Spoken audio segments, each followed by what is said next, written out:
tempat lain. Dan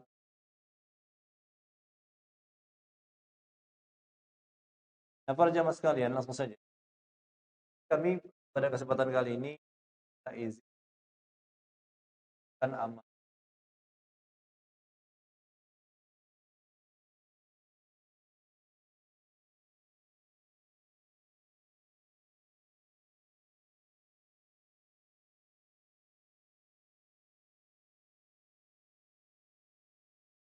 Dan para jamaah sekalian, kami pada kesempatan kali ini akan materi.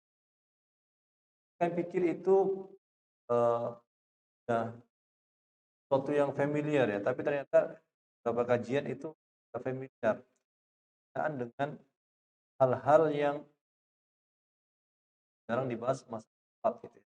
Dan para jamaah bisa merujuk ke kitab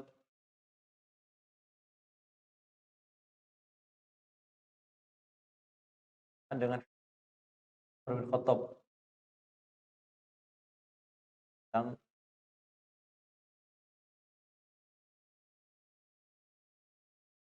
ya. Nah, di sana para jamaah sekalian tidak disangka Syekh Muhammad bin Shalih Al-Utsaimin itu membawakan masalah yang panjang. Jadi bukan masalah sholatnya, Pak, kan banyak di kan juga di panjang sekali tempat ini. Kami memilih hal-hal atau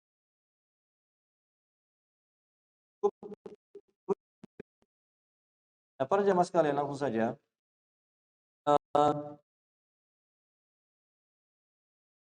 beliau rahimahullah masalah hadis Umar bin Khattab itu karena beliau membawakan waktu sholat ya, sholat kita kan sekarang menggunakan jam dan acuan sehari fajar. Beliau menyebutkan mulai dari terbit dan sodik adalah yang cahayanya itu melebar. Dan dia menyebutkan ya mas, sholat subuh terikat dengan sholat sebelumnya. Karena kan sebagian orang berpandangan bahwasanya waktunya subuh, waktunya itu berkaitan dengan subuh. Kalau belum adzan fajar berarti orang itu masih sholat. Nah, beliau sepakat, beliau berdalil dengan hadis Nabi SAW ya. Sholat isya itu sampai pertengahan. Kalau pertengahan sudah habis, sudah sholat. Nah, kalau dia laksanakan namanya kalau orang ketiduran, orang lupa, lalai, ketika dia sudah melewati pertengahan malam, dia tidak sebut sebagai ada pelaksanaan, tapi sebagai qadha. Selesai waktunya. Pun ada sebagian ulama fikih yang mengatakan bahwasanya sholat isya waktunya dengan sholat yang kuat menurut beliau adalah tidak. Apa hubungannya musim pembahasan kali ini? Karena kita sebutkan kan waktu pertama adalah waktu sholat fajar. Waktu sholat fajar adalah terbit fajar sodik sampai kapan? Kan sampai.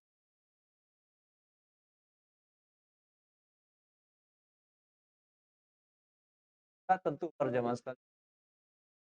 Kalau orang mau berangkat,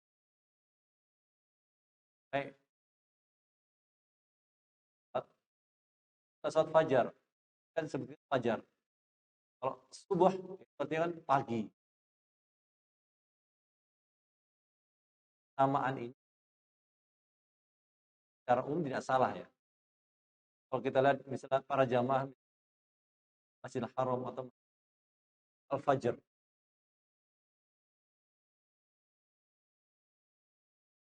Kalau eh, para jamaah tahu bahasa Arab misalnya Subahul Khair, selamat pagi.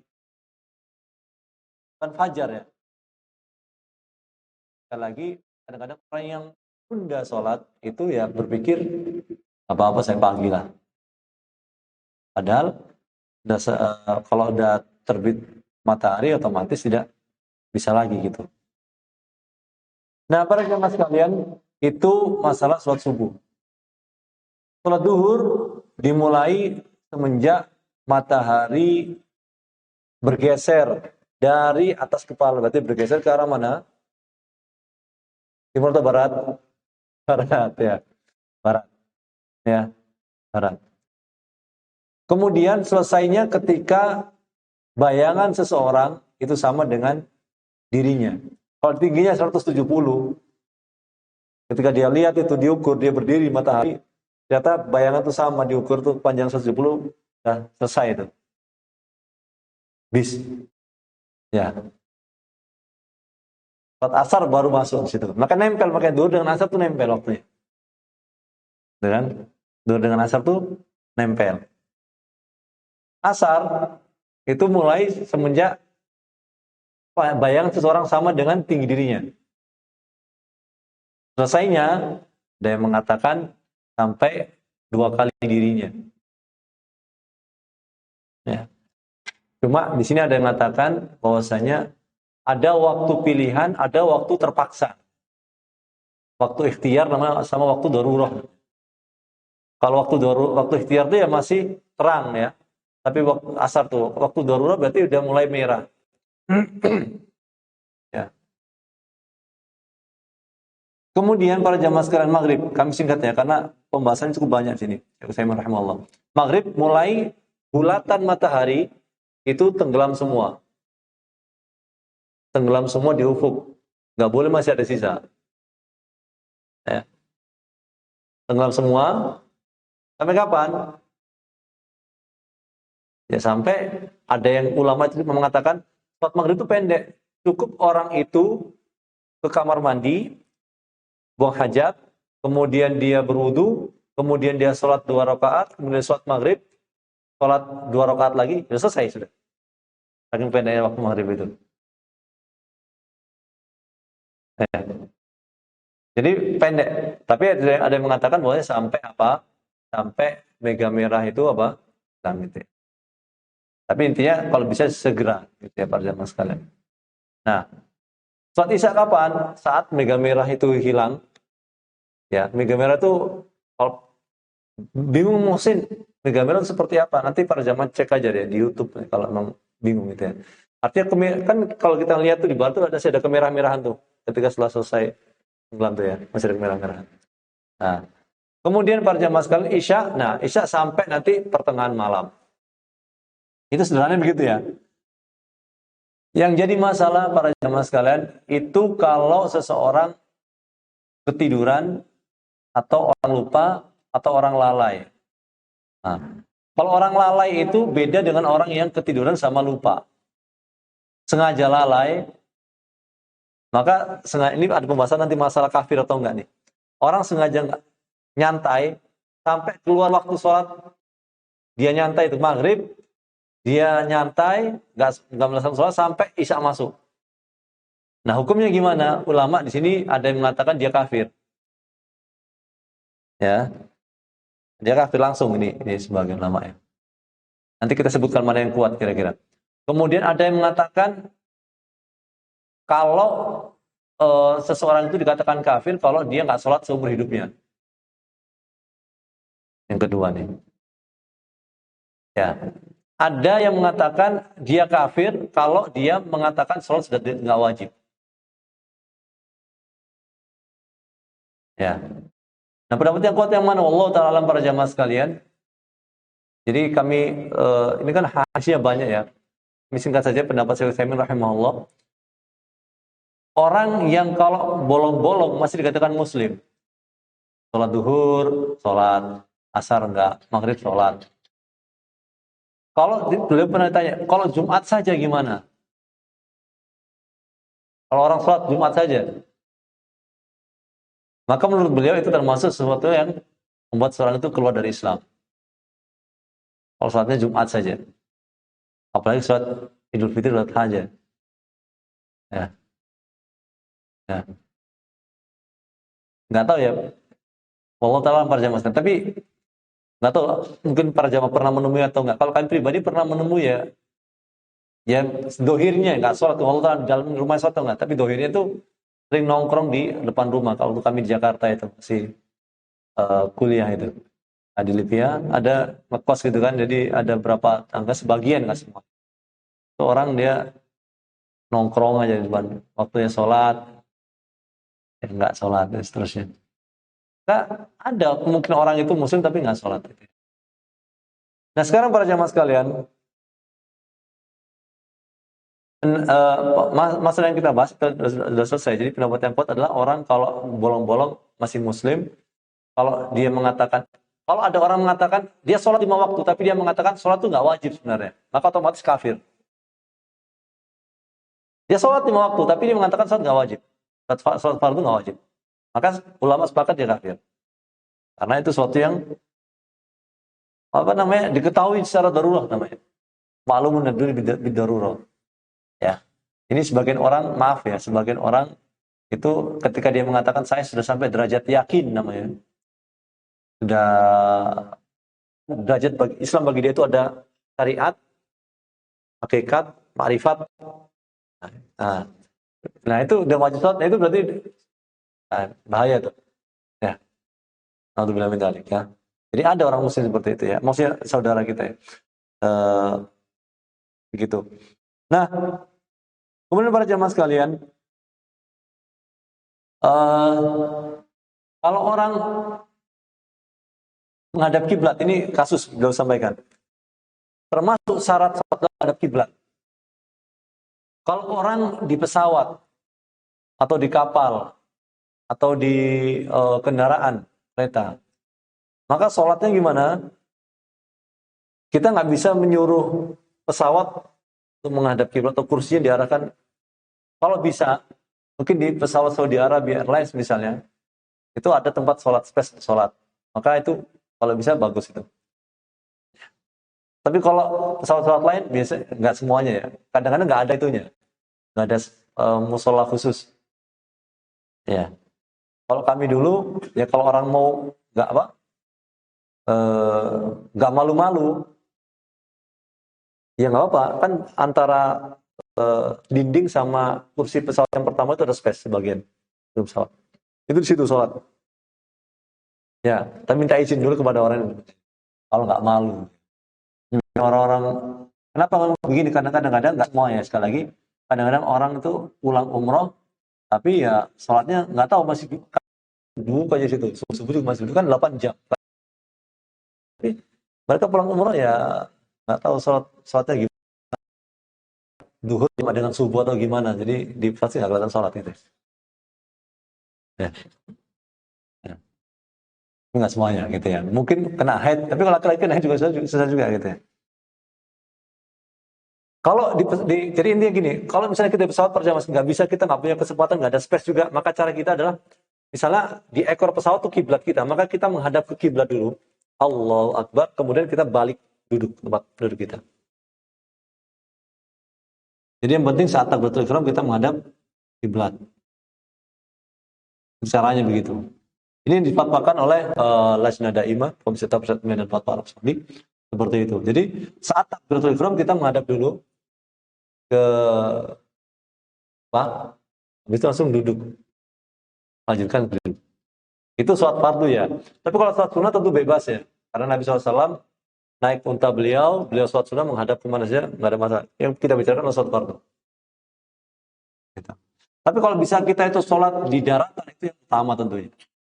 Karena ada ulama mengatakan nggak sah sholat fardu itu di kendaraan. Karena Nabi belum pernah melaksanakan sholat fardu di kendaraan. Nah, cuma kalau misalnya kita nggak ada jadwal pesawat, kan nggak bisa mengikuti jamak di daratan. Ya, daripada meninggalkan sholat tentu tetap sholat di pesawat dia. Kereta juga sama. Nanti kalau mudik, Kalau misalnya dia membelakangi kiblat, maka kita menghadap dulu ke kiblat, baru duduk. Itu. Nah, cuma jadi masalah adalah kalau di tempat itu ada orang, kata Nabi, sholat itu batal kalau dilewati oleh wanita, anjing hitam, ya. Nah, ini jadi masalah. Kadang-kadang kalau sholat di kendaraan kemudian ada lewat.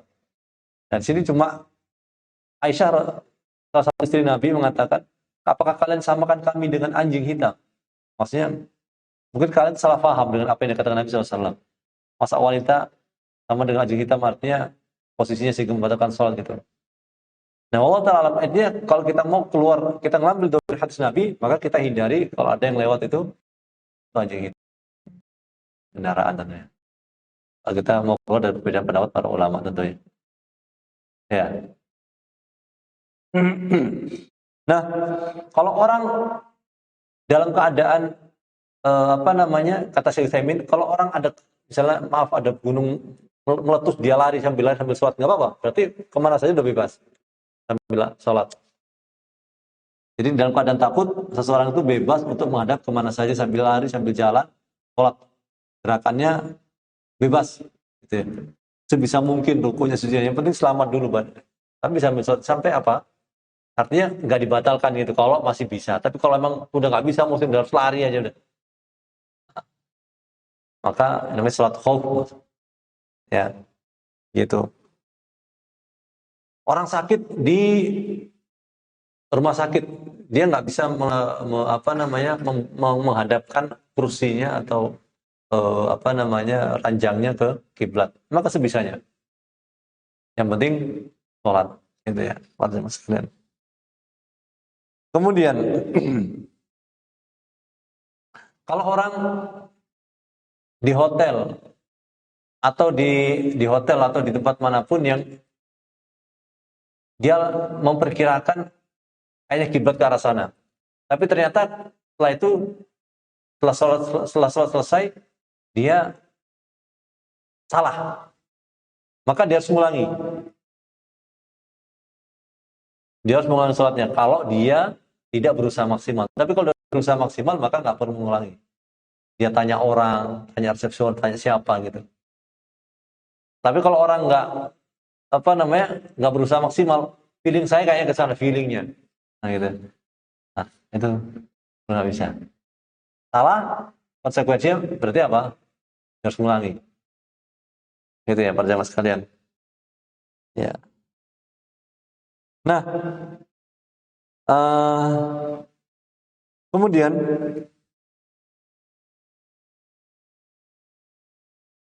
di sini beliau bahas masalah niat sekarang. Masalah niat. Niat itu gimana sebenarnya? Sholli fardhu dhuhri arba rakaatin mustaqbil ada Allah Ta'ala, apakah itu wajib? Sebenarnya nggak wajib ya, karena Allah Maha tahu. Itu sudah kita paham lah ya. Yang jadi masalah adalah orang terburu-buru memburu supaya nggak ketinggalan rakaat, maka dia lari berlangsung Allahu Akbar, misalnya katakan. Nah, beliau bilang nggak boleh, tapi sama nggak?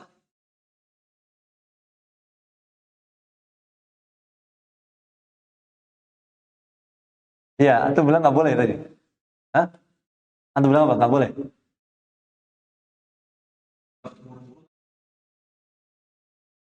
Ah,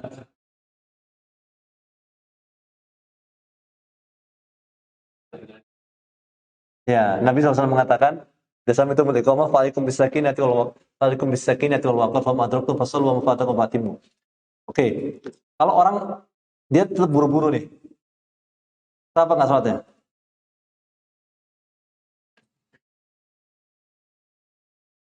Ya kan kita lihat misalnya ada anak kecil atau ada yang mungkin nggak tahu misalnya.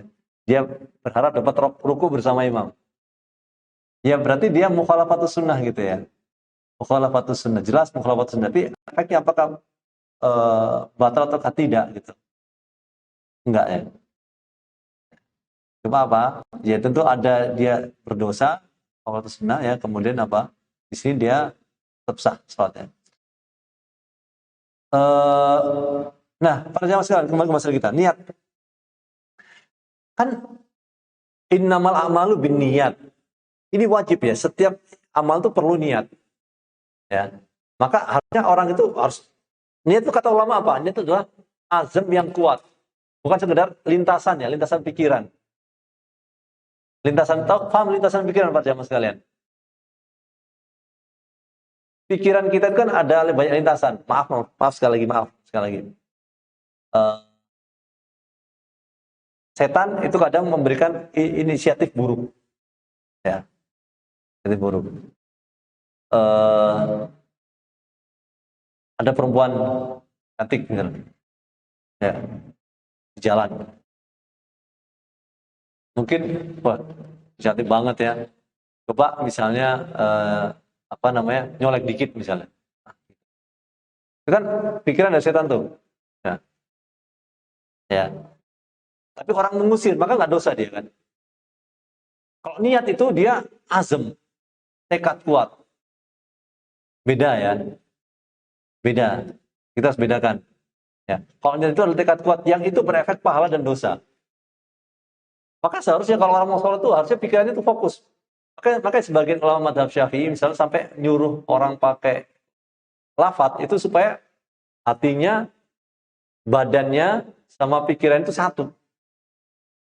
Makanya ada yang sampai ulang-ulang, Allahu Akbar, Allahu Akbar. Maksudnya apa? Kan nggak sinkron katanya gitu kan. Meskipun kami tidak mengarahkan ke arah sana ya. Tapi sebagian itu terlalu was-was. Tapi kita perlu apa? Fokus. Ya, yang tadi kan kasusnya adalah ketika orang itu nggak fokus, dia langsung buru-buru, langsung Allahu Akbar ruku.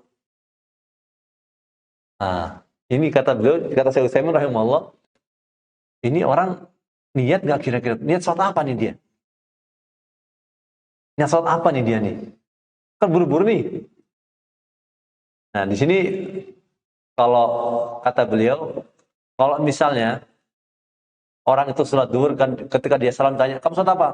Dia sholat duhur lah. Jelas tidak ada masalah tuh. Yang jadi masalah adalah kalau dia itu ketiduran, dia belum sholat duhur, belum sholat asar, belum sholat maghrib. Bangun.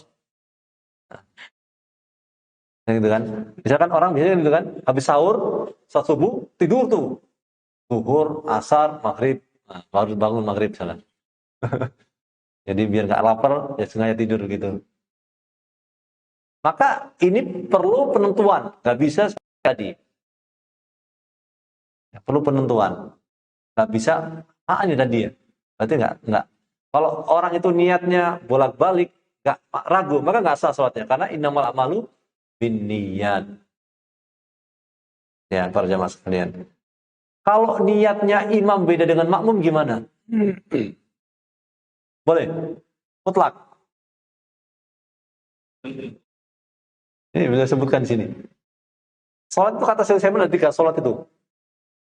Sholat fardu. Yang kedua, sholat sunnah yang tertentu. Dan yang ketiga, sholat sunnah yang nggak tertentu atau namanya sholat mutlak namanya.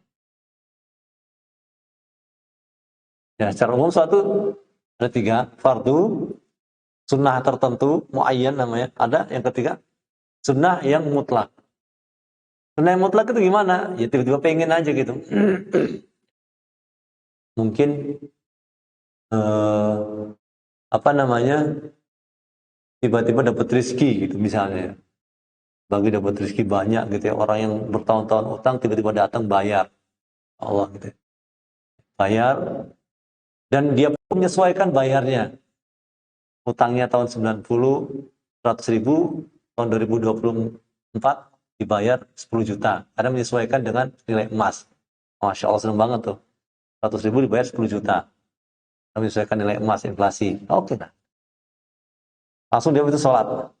Dia nggak tahu waktu sholat dua, bukan sholat dua, dia pokoknya sholat, seneng aja sholatnya, syukur. Sholat mutlaknya gitu. Nah, para jamaah sekalian, perubahan dari satu sholat fardu ke fardu yang lain, sunnah ke sunnah yang lain, niatnya berubah di tengah jalan. Nah, boleh nggak seperti itu? Orang sholat asar, Allahu Akbar, berjamaah. Kemudian dia ingat, saya belum sholat duhur. Rubah, ya Allah, ganti ya Allah. Ganti sholat duhur. Gimana kira-kira kalau zaman sekarang? Gimana tuh, tengah jalan tuh? Sama-sama 4 rakaat nih.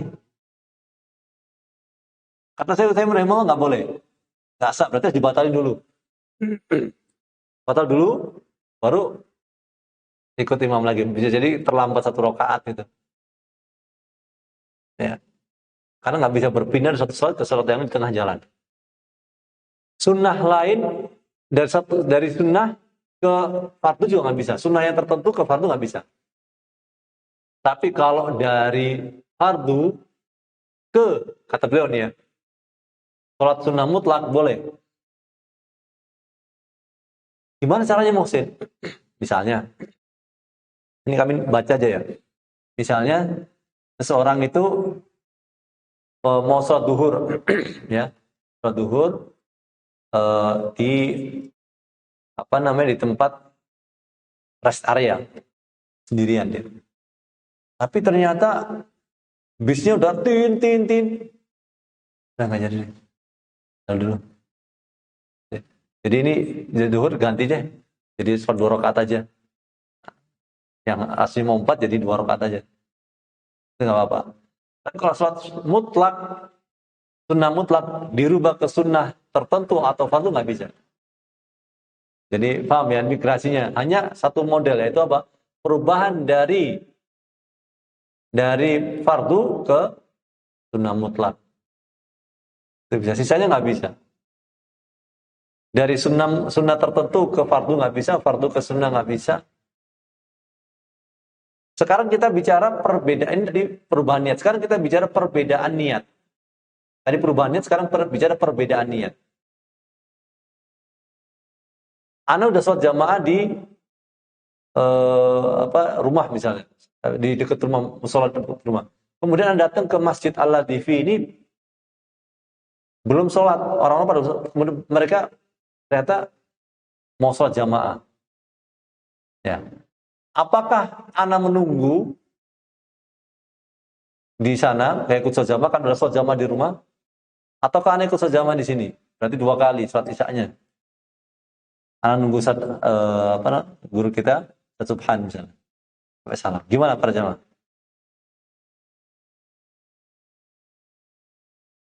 Begitu. Berarti isya-nya 2 kali. Ya. Jadi cerita ini ada pada cerita ketika Nabi SAW melihat, ketika Nabi SAW di Masjid Khaif. Masjid Khaif itu di Mekah, dekat Mina. Kalau para jamaah yang sudah berhaji tahu Jamrah, dekat situ tuh ada apa? Ada Masjid Khaif. Nabi sholat di situ. Tapi tentu masjid zaman dulu nggak seperti zaman sekarang ya. Masjid zaman dulu tentu nggak semegah zaman sekarang. Di sana Nabi sholat, kemudian Nabi melihat ada 2 orang yang nggak ikut sholat. Maka Nabi menegur, kenapa kalian sholat? Kami sudah sholat di rumah kami, di tempat kami. Nah, maka Nabi mengatakan, sholatlah. Kalau kalian melihat orang jamaah, ya ikutlah sholat. Nah, gitu ya para jamaah sekalian. Meskipun tadi apa? Beda niat kan? Berarti kalau antum katakan berarti apa? Sholat sunnah, berarti imamnya sholat wajib, makmumnya sholat sunnah. Ini perbedaan niat ya. Boleh karena apa? Karena ada dalilnya. Ya. Sekarang berikutnya, makmumnya, imamnya sholat sunnah, makmumnya sholat wajib.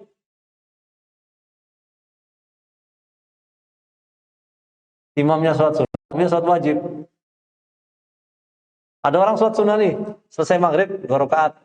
Kemudian ada orang terlambat, dipikir dia sholat maghrib, ditepuk tuh.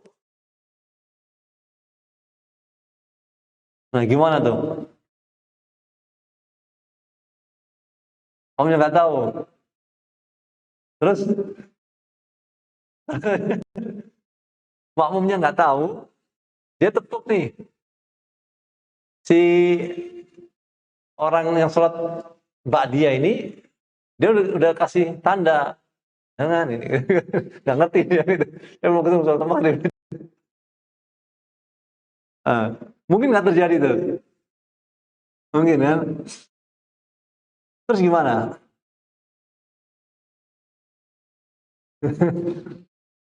Ya kita ngomong fakta aja, kita nggak mau bicara andai-andai. Ada. Karena kami pernah ditanya seperti itu juga. Jadi Allah Ta'ala para jamaah sekalian.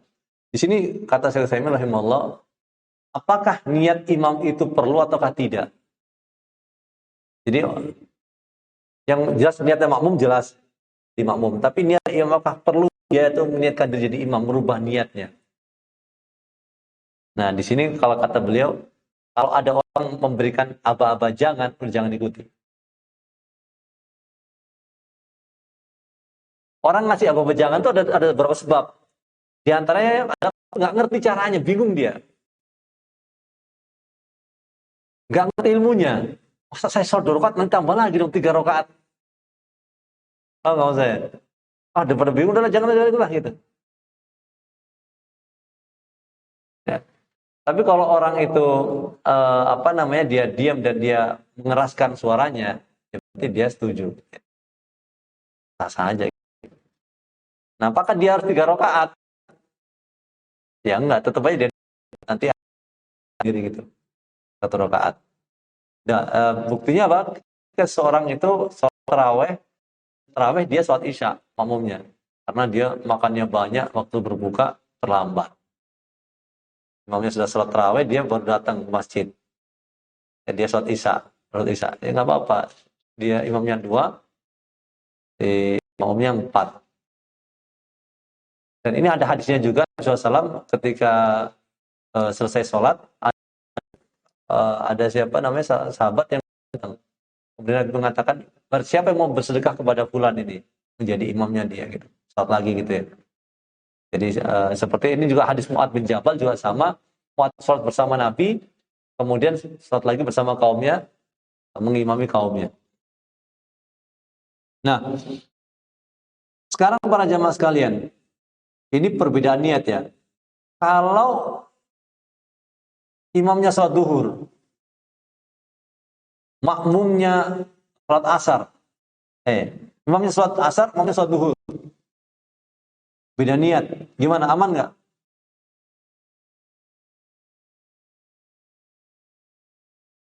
Dia ketiduran tuh, ya, tiduran, bangun sudah, imam sholat asar, dipikir sholat duhur, padahal sholat asar. Gimana tuh? Boleh nggak? Boleh, boleh beda niat. Dia tahu dia salah, makmumnya tahu dia salah, saya belum.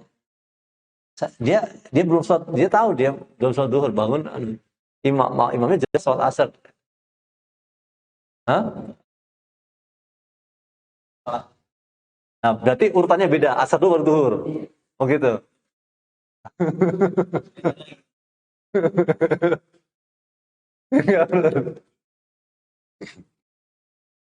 Jadi kata Syekh Utsaimin rahimahullah, para jamaah sekalian, ikut saja. Imamnya sholat asar, dia sholat duhur. Beda niat. Habis itu setelah selesai baru dia sholat asar sendiri. Kalau mau jamaah lagi, ya dia nunggu ada orang datang lagi tuh. Dan ada yang terlambat, ayo sholat asar ya. Kalau udah sholat, tadi sholat duhur. Gitu. Ya. Jadi bisa begitu para jamaah sekalian. Ya. Yang jadi masalah kalau rokaatnya beda. Nah, rokaatnya beda. Makmumnya sholat maghrib, imamnya sholat isya.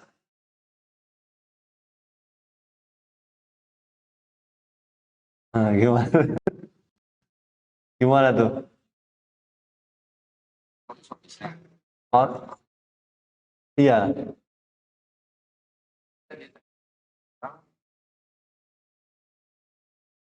Takbir lagi. Berarti langsung. Jadi eh kata Syekh Utsaimin rahimahullah, ada opsi dia itu di rakaat ketiga dia duduk nunggu sampai imam itu duduk bareng dan salam sama imam. Gitu.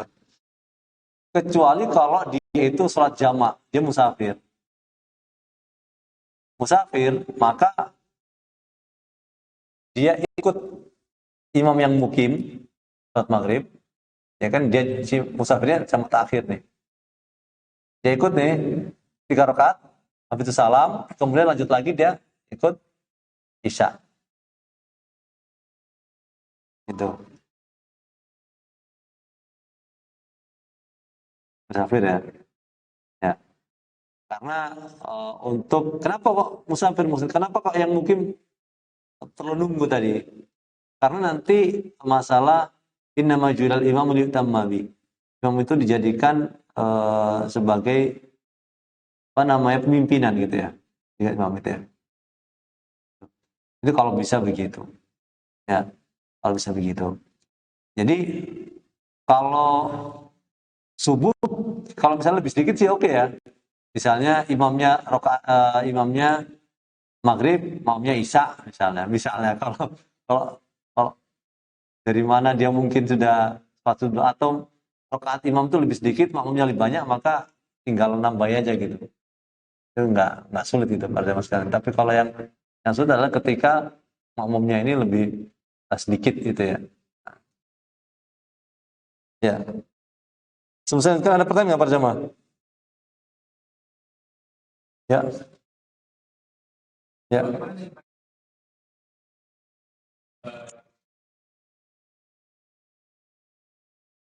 Ah.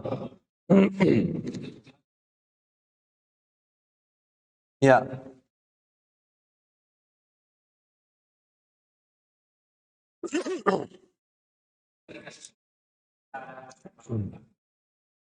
Ya. Eh dia orang yang ditepuk itu dia sholat ba'diyah maghrib setelah maghrib ada orang ikut dan dia tahu kemudian dia sholat maka bacanya jahar jahar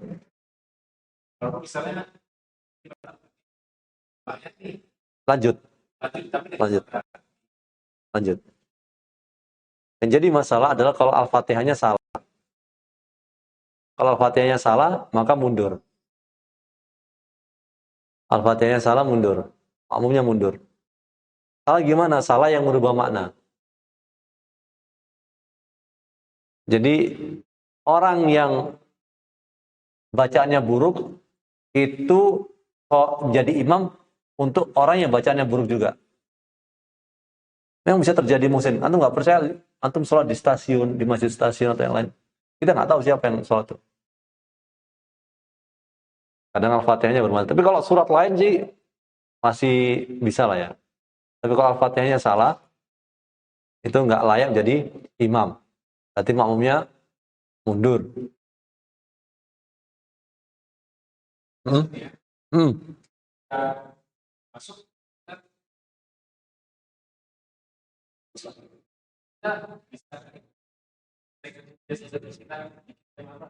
Iya, nggak apa-apa. Makanya saran kalau memang antum sudah belajar, antum maju aja, bukan bukan berarti menyembuhkan dirimu enggak, karena di situ rentan sekali, sering itu ya. Antum maju aja, meskipun ada orang yang tua, kalau nggak jelas ya, misalnya dia uh, musbil atau gimana gitu, nggak jelas gitu, celananya robek-robek tapi merasa dia peci misalnya, siap-siap jadi imam, harus hati-hati aja gitu sih. Ada yang suaranya bagus tapi tajwidnya nggak benar. Hanya mengandalkan suara aja gitu. Itu bahaya gitu ya para jamaah sekalian. Ya. Ya, Masya Allah. Jadi para jamaah sekalian, Assalamualaikum. Kembali ke bahasan kita. Di sini para jamaah, kami ingin singgung ya. Bagi musafir boleh untuk mengusap kaos kaki, mengusap turban dalam wudhu. Dengan catatan, dia juga mengusap sebagian rambut depan. Perempuan juga, istri-istri antum, adik perempuan antum, itu boleh mengusap di jilbabnya saat wudhu. Kalau dingin atau khawatir auratnya tempat wudhunya terbuka. Ya. Cuma ukurannya gimana? Diusahakan ada rambut yang kena. Ya. Jadi nggak perlu buka jilbab. Ada ambil air diusapkan. Gitu ya. Mengganti posisi apa? Mengganti posisi mengusap rambut. Kaos kaki juga sama. Ini kami begini karena waktu kami bawa jamaah umroh, ada jamaah-jamaah emang tanya masalah kaos kaki. Tapi syaratnya apa? Mengusap kaos kaki sama dengan khuf ya. Itu apa? Ketika pakai dalam keadaan suci, jangan dalam keadaan belum berwudu. Ya. Dan mukim itu berapa lama? Bisa mengusap 1 hari. Kalau musafir 3 hari. Dimulai dari saat berhadas, bukan dimulai awalnya. Ini harus perlu juga ilmunya gitu. Ya. Nabi pernah mengusap dari sorban beliau. Tapi sorbannya Nabi itu yang dipakai di kepala itu, kalau mungkin para jamaah melihat orang Sudan, itu mirip lah kayak gitu-gitu ya, panjang loh. Bukan sedikit yang kecil gitu ya. Dulu ya. Kayak agak susah lepas gitu. Ribet gitu ya. Kuf juga sama. Nah, tayamum di pesawat itu tayamum atau enggak?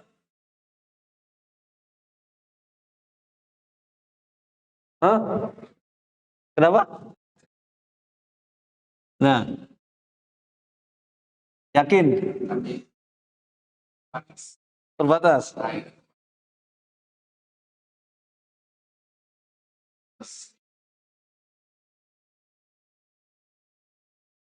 Oh gitu. Jadi gini, di toilet pesawat itu kita perlu perhatikan najis atau enggaknya itu. Harus harus harus hati-hati sekali. Karena termasuk syarat sahnya sholat adalah suci badan, suci tempat, suci pakaian. Kita sholat wudhu di toilet pesawat itu berserakan tuh, nggak tahu nih orang kencing kayak apa, ya. Karena kan muncrat-muncrat gitu ya. Nah, kemudian nanti kita pakai baju ihram nih, orang langsung datang ke, misalnya dia mendarat di Jeddah, dia bisa pakai ihram di pesawat. Apa mau muter-muter di dalam situ, dia usap semua itu pakai baju ihramnya tuh ya. Bayangkan nggak?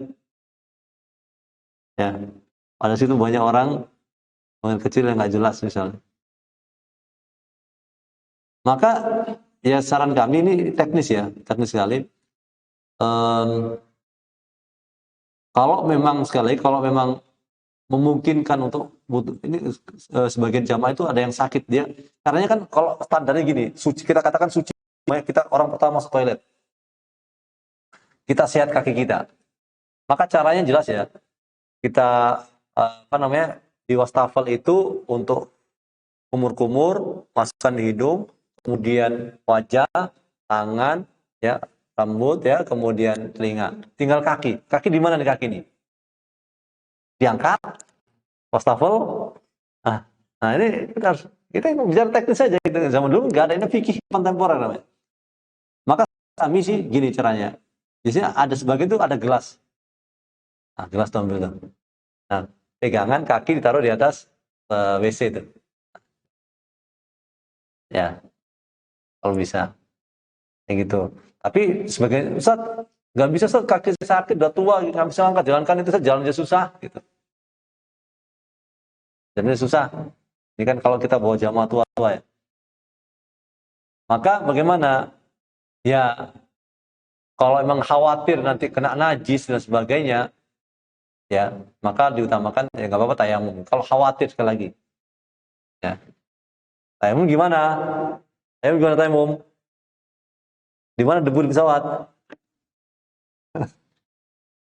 Kaca dua. Ya, depan ya atau kaca ya. Kemudian ada yang suruh meniup, kemudian wajah, punggung tangan, ya. Tapi mungkin ada yang nyuruh dua kali, yang tepuk 2 kali. Allah Ta'ala ada yang mengatakan tepuk 2 kali itu lemah gitu ya. Maka cukup sekali sebenarnya. Ya, tangan dulu atau wajah dulu, ada dua riwayat, boleh dua-duanya. Ya, gitu. Meskipun dohirnya nggak ada banyak debu gitu ya. Nah, kembali ke masalah kita para jamaah sekalian azallahu yakum. Eh, Sholat ini ada pertanyaan nggak sebenarnya kan? Ada pertanyaan nggak ada? Oke, kita lanjutkan ya. Ya.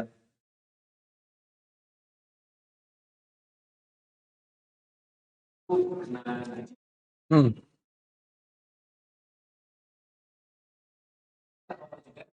Hmm. Hmm.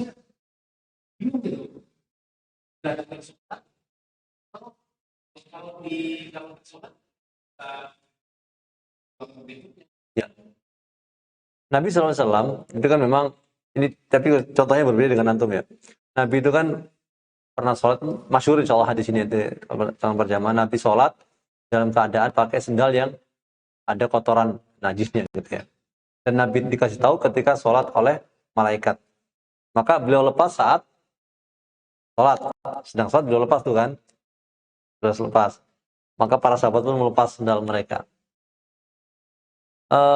Di sini ulama mengatakan najis itu tidak bisa berkumpul dengan sholat. Masalahnya ya, masalah ya. Karena buktinya apa, Nabi melepas tuh pada tengah-tengah sholat, termasuk gerakan yang sebenarnya bukan termasuk gerakan sholat gitu ya, masalahnya. Antum juga nih, Allahu Akbar, ternyata ada kotoran cicak, lepas tuh baju. Satu juga, kalau masih pakai baju dalam ya. Kalau baju dalam kan itu berbeda. Nah, kembali ke antum, maka di sini saya juga menyebutkan apakah diutamakan sholat dalam keadaan najis ataukah sampai keluar waktu. Ya, sebenarnya para jemaah sekalian, eh, sebenarnya ini banyak perinciannya ya. Kalau misalnya nih, maaf sekali lagi, kalau misalnya yang najis adalah celana dalam, maka ke toilet. Dilepas celana dalamnya apa namanya, dikasih air titiknya di mana itu apa namanya ada kencingnya misalnya. Enggak mungkin semuanya kena celana dalam dan celana tembus misalnya. Nah, gitu. Ya. Ya, maka tentu nggak bisa. Maka diutamakan di sini apa? Diutamakan di sini adalah tunggu sampai waktu keluar. Ya. Kecuali kalau di sana juga belum tentu ada baju yang lain. Misalnya kan di pesawat nih, pesawat nggak bawa baju, ada di bagasi semua misalnya. Nah, di bagasi semua, nggak bisa ngambil di bagasi, nggak bawa ke atas baju ganti. Maka apa? Ya nunggu, gitu, nunggu. Karena masih ada kesempatan kecuali kalau udah nggak ada baju juga, sama aja nggak ada baju ya melaksanakan sholat semampunya, gitu. Sama seperti cerita zaman dulu, saking miskinnya, ya orang itu gantian sama istrinya ya. Pakaian tuh gantian sama istrinya. Istrinya keluar, suaminya di rumah nggak pakai baju. Suaminya keluar, istrinya nggak. Ya karena kalau orang nggak punya baju, berarti kan dia melanggar aturan harus nutup aurat. Sholat bisanya, karena dalam keadaan sangat fakir. Yang jadi masalah ingat kasus itu adalah kasus antum adalah ingat kalau umroh orang pakai baju ihram. Ada orang itu kalau kencing itu kadang lama proses untuk eh, berhenti tetesan air kencingnya itu. Ya ini banyak sebab ya, di antara mungkin karena dulu pernah nahan kencing dan yang lainnya gitu ya. Atau memang sudah usia juga gitu ya. Jadi klepnya itu bocor. Bukan bocor, apa sih namanya, nggak kuat gitu ya. Itu banyak sebab gitu ya. Ini kalau bahaya kalau lagi pakai baju ihram. Maka sebagian ulama itu membolehkan pakai tisu itu dililitkan di apa namanya, dakarnya, di ujung dakarnya itu. Jadi nggak dihitung sebagai melanggar. Tapi kalau pakai celana dalam mungkin melanggar, nak dam. Ya, kehendam. Jadi sekali lagi semoga Allah ini juga kayak kalau pakai pampers sekali buang ya ada orang mahal ya pakai tisu lah. Misalnya kan katakan nggak ikrom, sholat di biasa. Habis kencing kalau sholat khawatir kena ya maaf karena tadi tuh dia bukan orang yang sering keluar tapi cuma perlu waktu sampai berhenti total itu. Dan kan sudah mendekati waktu sholat dia nggak mungkin nunggu sampai selesai gitu. Dia terus langsung sholat jamaah. Maka kan kalian pakai tisu gitu ya yang kira-kira nggak sampai apa namanya sampai ke dalam dia gitu ya. Nah nanti kalau sudah selesai sholat dibuang tisunya gitu terus. Ini ada dulu tuh gimana? Ada deh.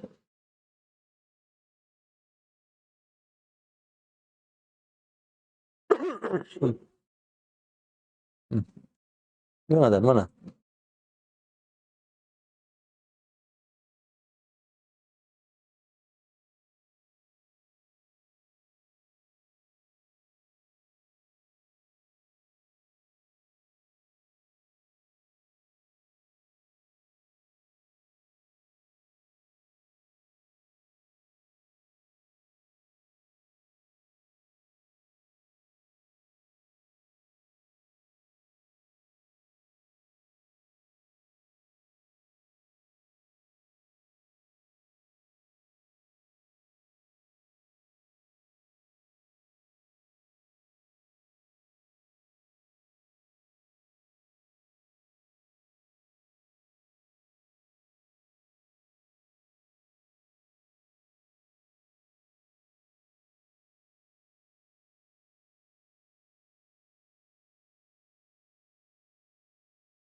الله أكبر الله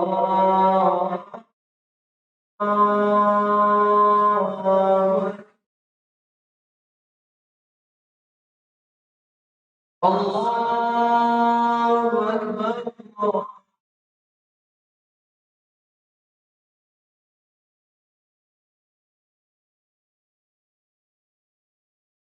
أشهد أن لا إله إلا الله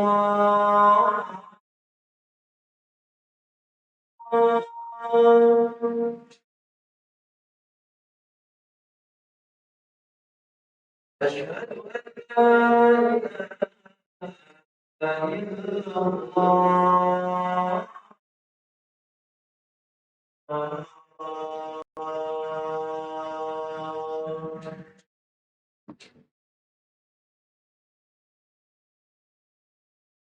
أشهد أن محمدا رسول الله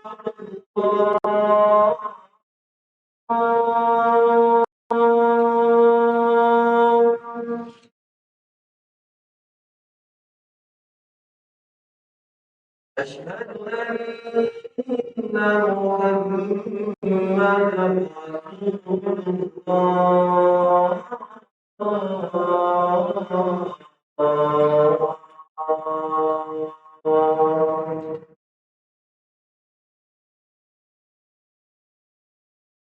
حي على الصلاة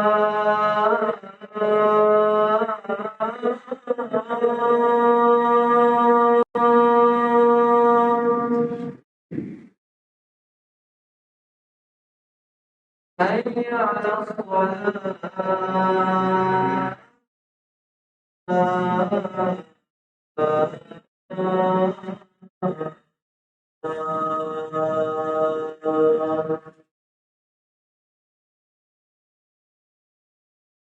حي على الفلاح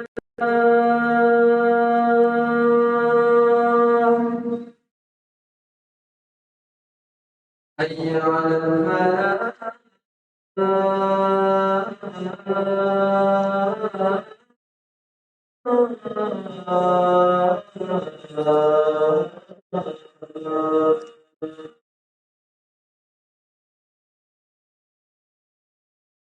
الله أكبر الله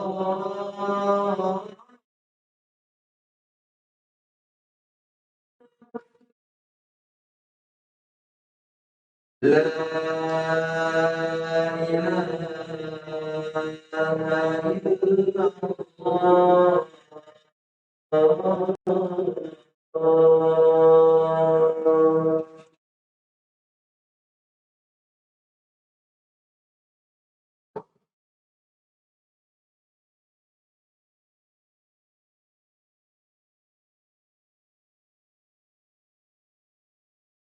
Baik, sebelum kami lanjutkan kami ingin memperinci tadi pertanyaan masalah najis tadi ya.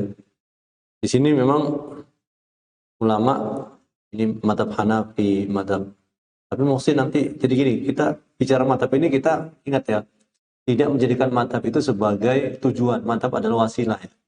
Dalil masing-masing madhab itu kalau kalau ngerti, kalau nggak ngerti berarti para jamaah itu kalau misalnya orang awam dia akan mengikuti syekhnya atau gurunya gitu ya. Karena dia nggak ngerti dalilnya. Tapi kalau para jamaah sudah levelnya mengerti dalil, maka bisa memilih gitu ya. Nah, kembali ke pertanyaan tadi, masalah najis ya. Allah Ta'ala alam di sini ada yang menyuruh yang diutamakan mana? Apakah sholat dalam keadaan bajunya itu najis ataukah yang keluar waktu gitu ya.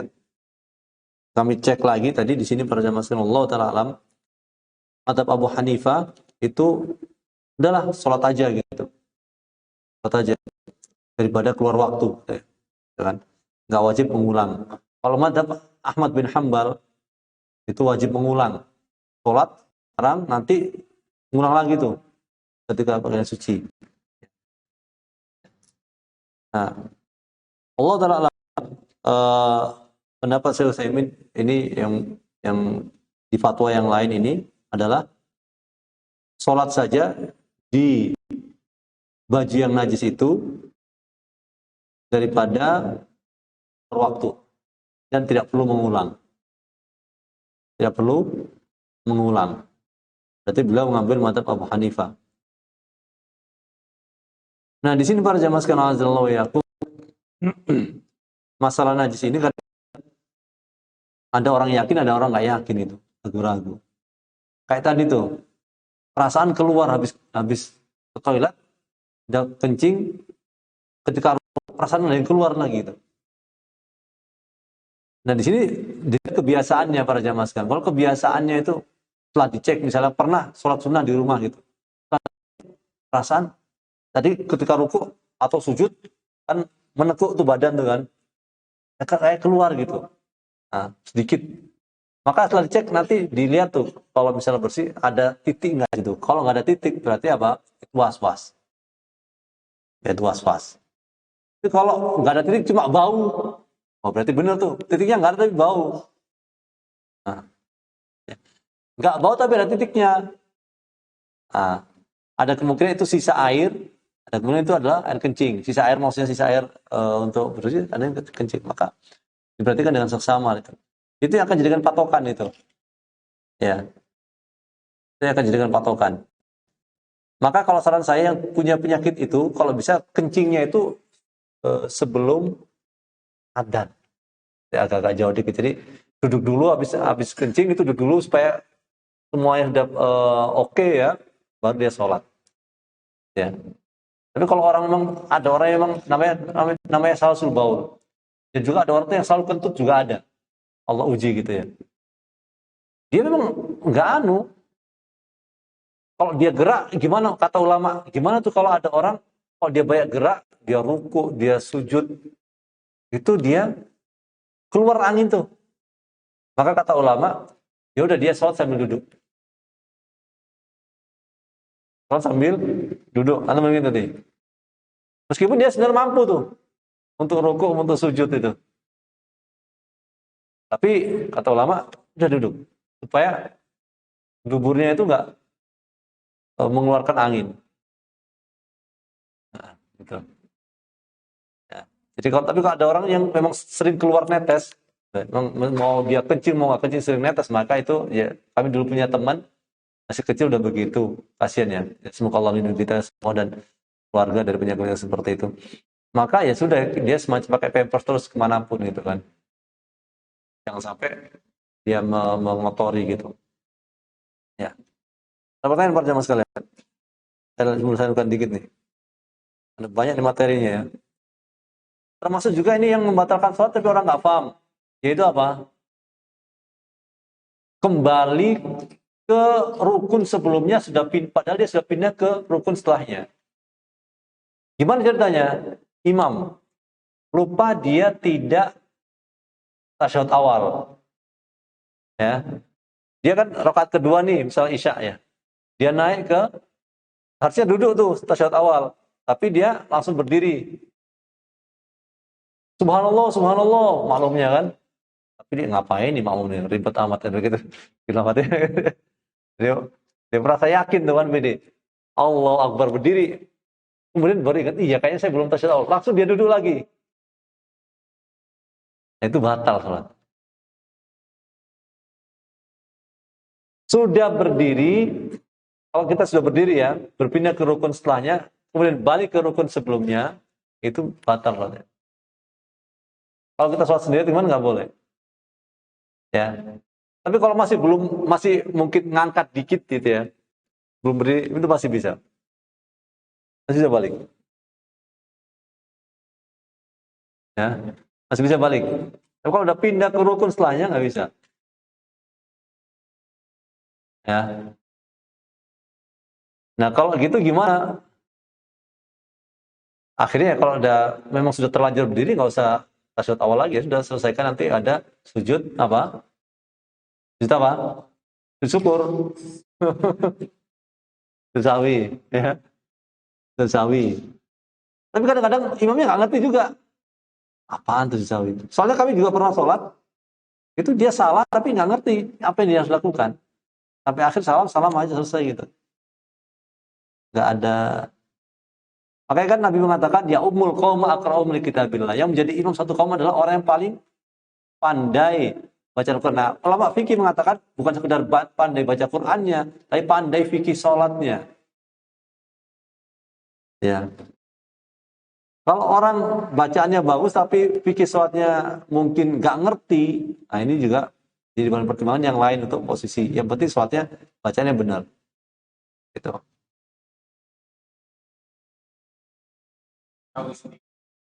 Nah,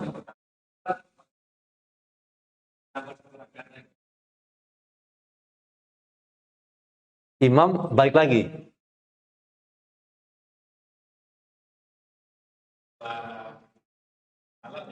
Oke.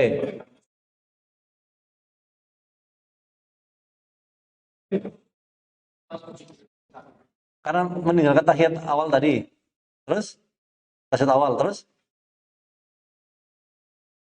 Oh enggak, dia harus cukup susdawi aja. Yang jadi masalah kalau dia lupa baca baca Al-Fatihah, dia langsung baca qul huwallahu ahad.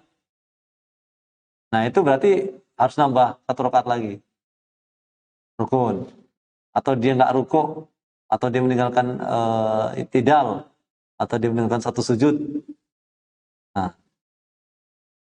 termasuk membatalkan sholat adalah orang sengaja misalnya baca subhana rabbiyal a'la saat rukuk.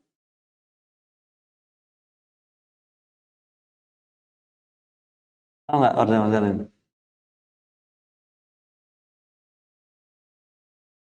Ya, saat rukuk dia baca subhana rabbiyal a'la. Sengaja batal. Kalau nggak sengaja sudawi. Susawi. Dia terbalik nih misalnya. Terbalik misalnya. Dia sujud baca subhana rabbil azim, rukuk baca subhana rabbil a'la. Susawi. Hah? Dalilnya apa? Karena itu wajibatus shalah. Wajibatus shalah itu tidak ini dalil maksud gini, dalil kan ada dua macam. Dalil sama nas nakli sama dalil namanya istiqra namanya. Istiqra itu hasil penelitian ulama. Wajibat kan sholat itu ada rukun, ada wajibat, ada sunan. Ya. Kalau orang nggak sujud, nggak duduk istirahat, oke, nggak ada masalah. Wajibatus sholat itu ditinggalkan dengan sengaja, maka batal. Kalau tidak ditinggalkan apa namanya, kalau lupa maka susah. Istiqra dari mana Muhsin? Sallu kama ra'aitumuni usolli. Salat kalian sebagaimana kalian melihat aku sholat. Itu. Jadi dari situ pemahamannya, hukum asalnya adalah ya itu termasuk yang perlu diikuti. Gitu-gitu tuh. Itu kemasan wajibatus sholat kan nggak sedikit tuh. Makanya kita harus tahu tuh rukun sholat apa, wajib atau sholatnya apa, sunnahnya sholat apa. Nah, kembali ke masalah kita. Kalau imam makmumnya lupa baca Al-Fatihah, imamnya gimana tuh? Sholat duhur misalnya. Gimana tuh? Maksudnya baca makmum. Berarti apa? Nggak ada masalah. Makmumnya ngelamun. Dia nggak baca Al-Fatihah. Padahal kata Nabi SAW, la sholata liman lam yaqra bi Fatihatil Kitab, tidak ada sholat bagi orang yang nggak baca Al-Fatihah. Maka di sini ada yang mengatakan nggak apa-apa Muhsin, makmum lupa mah nggak apa-apa. Ya, yang penting ada imam. Tapi yakin nggak imam juga nggak lupa?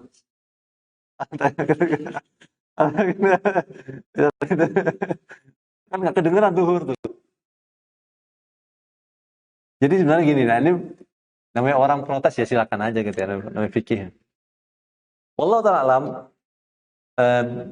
Jadi Nabi SAW pernah mengatakan qiraatul imam, man kan lahu imam fa qiraatul imam lahu qiraah. Karena siapa yang punya imam maka bacaan imam adalah bacaan dia. Oke. Berarti kita husnudzon, imam itu baca. Maka apa-apa. Kalau makmumnya nggak ruku, apakah diganti oleh rukunya imam? Hah? Enggak. Oh bisa gitu? Hah?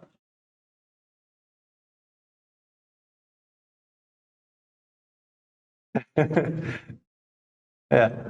Jadi kalau yang wajibatus sholat ditinggalkan itu kayak apa namanya? Misalnya katakan makmumnya lupa subhana rabbiyal a'la misalnya. Maka di sini Allah Ta'ala alam dia tidak sujud sendiri, ya. Tidak bisa sujud sendiri. Ya.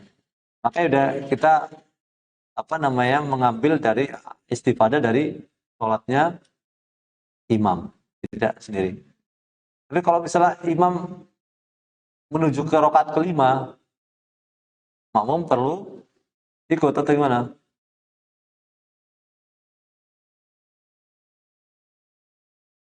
Misalnya dari kita akhir. Ya.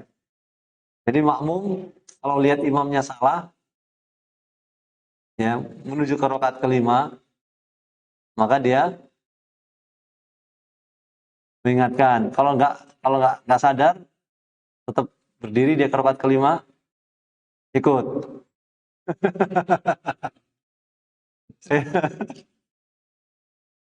Dan, ya enggak duduk aja dia ya, duduk aja, duduk aja. Kecuali kalau makmumnya sendiri juga ragu. Kalau makmumnya sendiri ragu ya sudah ikut aja. Ya.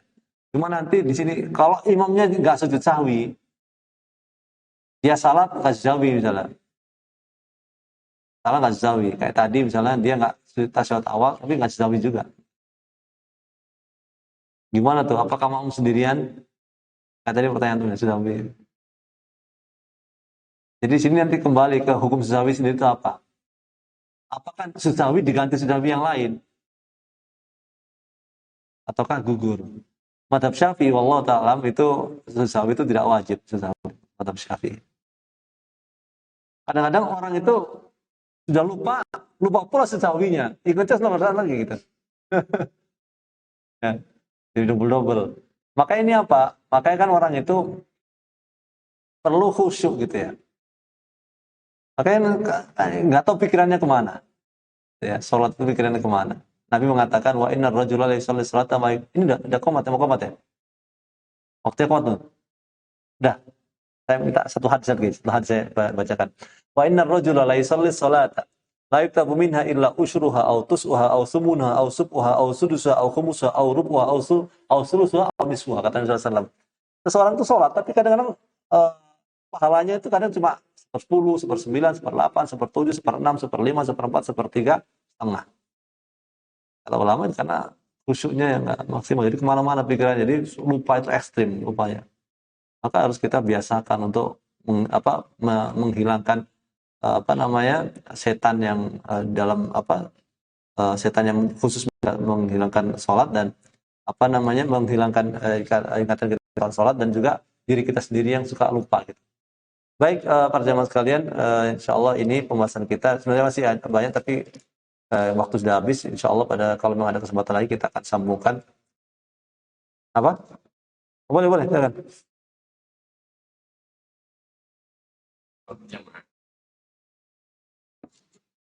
Sudah selesai kita jadi baca cepat lama itu gerakan imam. Iya, jadi langsung saja ya, untuk mengingatkan Anda dengan masalah penting juga. Jadi kita ikuti imam selama masih benar ya, tartil ya. Jadi kadang cepat tuh kadang menghilangkan, merubah makna, kadang nggak merubah makna. Kalau nggak merubah makna, oke okay ya, ada masalah. Kita selesaikan. Nah ini termasuk sebenarnya akan kita bahas, yaitu orang sengaja mengutamakan Fatihah sampai lepas dari dia 2 rukun, mengikuti lepas dari dia 2 rukun, paham maksudnya? Jadi sampai itidal, imamnya itidal dia baru selesai nih. Itu termasuk batalkan sholat. Ada rukun. Ya, iya, nggak apa-apa. Nah, kapan orang itu dikatakan dapat rakaat bersama imam?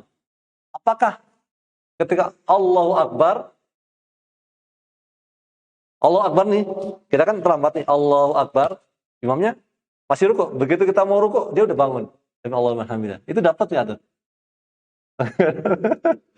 Ya kata Syekh Shalih Fauzan, alhamdulillah taala, dapatnya seseorang itu ruku kalau dia itu ketika dia ruku masih imam itu dalam keadaan ruku. Ya. Jadi takbiratul ihramnya dia ketika imam masih ruku belum dihitung sebagai. Insya Allah ini ya qadarullah ya, waktu terbatas. Tapi insya Allah ada banyak hal yang sebenarnya masalah yang kita bahas pada kesempatan yang akan datang, dan semoga saja ya ada kesempatan lain ya. Bukan berarti mengharapkan satu bakar sakit, enggak, tapi kalau ada kesempatan lain ya kita bahas lagi. Ya, semoga Allah mudahkan itu ya. Karena kami di kantor-kantor juga masalahnya ramai, karena orang berpikir banyak hal ya. Nanti misalnya sebagian tempat ada dipisah antara sholatnya orang musafir sama sholatnya orang mukim. Sebagian tempat mepet tuh, satu masjid dibagi 2. Paham nggak? Sholat masjid pinggir jalan dibagi 2. Kalau mungkin sholatnya sebelah sini, musafir sebelah sini, dipisah. Padahal itu masjid tuh. Nah, ini ada banyak kasus, Allah kita ya. Baik, terima kasih banyak, dan apa namanya, kami mungkin habis bisa langsung minta izin ya, karena ada kajian tempat lain, jadi maaf. Kita tutup kafir terus. Subhanallah bihamdika asyhadu an la ilaha illa anta astaghfiruka wa atubu ilaik. Wassalamualaikum warahmatullahi wabarakatuh.